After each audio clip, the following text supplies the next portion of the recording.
মোস্তাফিজকে Chennai super Kings না নিয়ে অনেকটাই আফসোস করতেছে রে ভাই।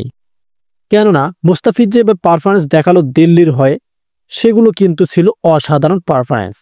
এই তো পাঞ্জাবের সাথে যে ম্যাচটা আমরা দেখলাম, সেখানে তিনি 4 ওভারে 33 রান খরচ করে 3টা উইকেট পেয়েছিলেন।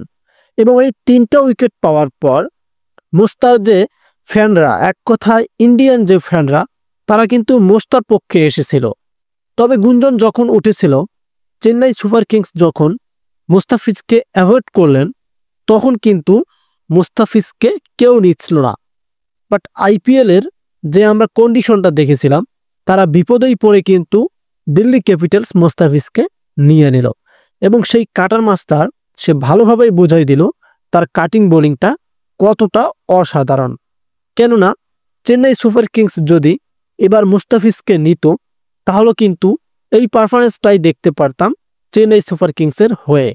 এবং তারা যে বোলিংটাকে ভরসা করে মাতিসা পাতিরানা, তার কিন্তু এবার বোলিং লাইনটা একদম বাজে, তার পারফরমেন্সটা কিন্তু একদম বাজে। তবে তারা মুস্তাফিজকে ছেড়ে দিয়েছে, অনেক ইস্যু থাকতে পারে, সেটা নিয়ে বলতে গেলে ভিডিওটা অনেক লং হয়ে যাবে। তবে মুস্তাফিজ যে আমাদের সেরাদের সেরা, সেটা আবারও আমরা প্রমাণ পেয়ে গেলাম। কেননা কাটার মাস্টারে তিনি কিন্তু আবারও তার প্রমাণ দিয়েছেন। সো চেন্নাই সুপার কিংস কি এর পরের বার তাকে নিবে? এটা কতটা আপনি আশাবাদী, কমেন্টে জানিয়ে দিবেন।